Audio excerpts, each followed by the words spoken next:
Diesel is waiting to be coupled to a truck. He is collecting supplies for the building site.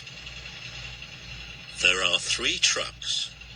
One is full of bricks, one is full of timber, and one is full of bananas. Thomas wants to play a trick on Diesel. Can you help him? One of these trucks is the wrong truck to take to the building site. Do you know which one it is? Is it the truck full of bricks? No. Bricks are very useful for building. They are used to build walls. If Thomas gave Diesel the truck full of bricks, he would not be playing a trick. What about the truck full of timber? Is that the wrong truck to take to the building site? No. Timber is very useful too. It is used for building roofs. Timber is not right for playing a trick on Diesel either. What about the truck full of bananas? Can you build with bananas? No. Bananas are perfect for playing a trick on Diesel. They are no good for building at all. Although they are very nice to eat.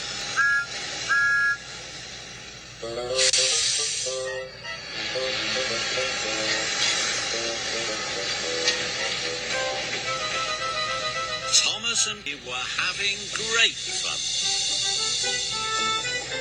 Next, Thomas and Percy had to go to the smelter's yard. They were going to collect some steel girders. They puffed into the yard. They saw something that was very, very frightening. It was Diesel 10. Diesel 10 was big and strong, and he had a crunching, crushing claw. Thomas and Percy watched. Their giant claw crushed the iron and steel. Thomas and Percy shivered. They thought Diesel 10 looked very scary.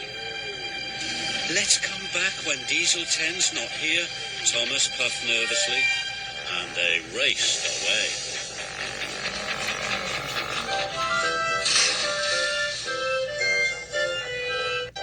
That evening, Thomas and Percy were puffing happily back to the sheds.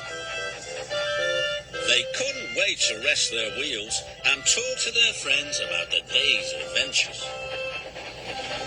But as they puffed home, they were very surprised. Look, the bridge isn't painted, puffed Percy. And the airport is only half finished, wheezed Thomas.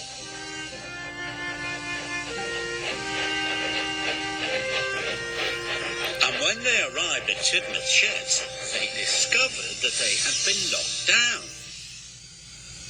Cinders and ashes, cried Thomas.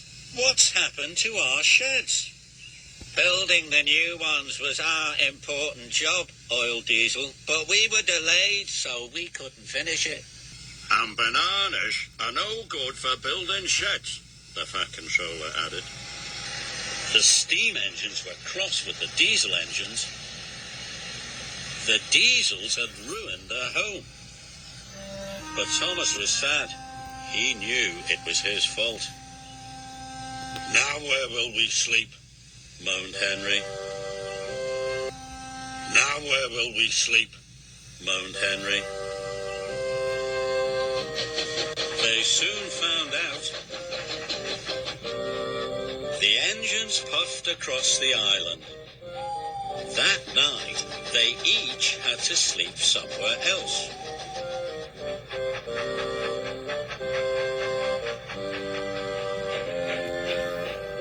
James had to stay at the dirty, dusty coaling plant. I'll never stay shiny here, moaned James. Edward had to stay at the quarry. Oh, look, a stinky steamy, oiled Diesel. Percy and Henry had to stay at the smelter's yard. I don't like it here, moaned Henry. If I break down, they might scrap me by mistake.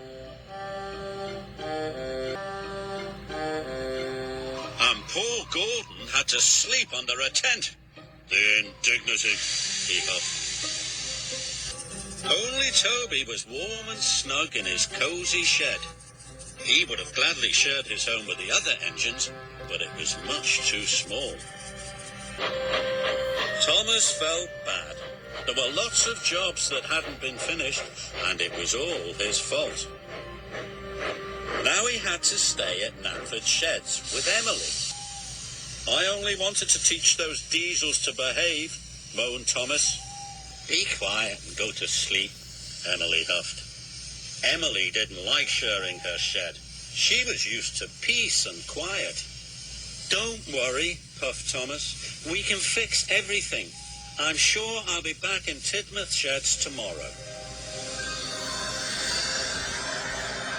But that night, a fierce storm swept through the island. It was the strongest wind the engines had ever known. It blustered and blew.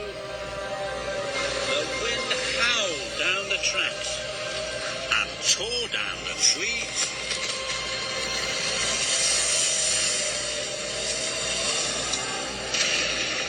It ripped off roofs and flattened fences. It even blew Gordon's tent away. Bother, puffed Gordon. The other engines were glad to be tucked up for the night, but they were worried. I hope we're safe in here, Percy shivered. The wind blew all night long. The soda suspension bridge twisted and shook in the gales. Then there was trouble.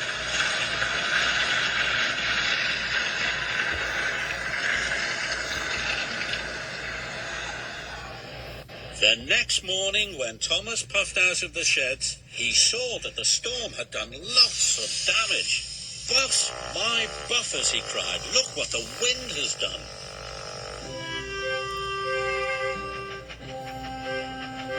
Thomas puffed across the island. He could see the storm damage all around him. The airport building site was a complete mess. But when Thomas saw that the Sodor suspension bridge had collapsed, he felt worse than ever.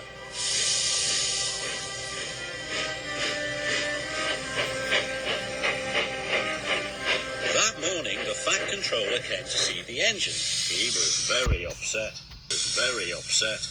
The storm has done a great deal of damage, he said sadly. We must try to mend things or we won't have any holidaymakers. Yes, sir, puffed the engines. Everyone will have to work extra hard, the Fat Controller added. Otherwise, we won't be able to open the airport. Will Tidmouth sheds be mended too? peeped Percy. Only after you have finished all the other jobs, the Fat Controller said firmly. What about Thomas? Yes! The workmen can climb aboard Annie and Clarabelle, then Thomas can take them to the suspension bridge. Thank you, Thomas. And thank you, everyone. I can. I wish I was a bird. Sophia, you're a bird. How'd you do that? My amulet. Do me a favor and get some help to distract those tower guards in a few minutes.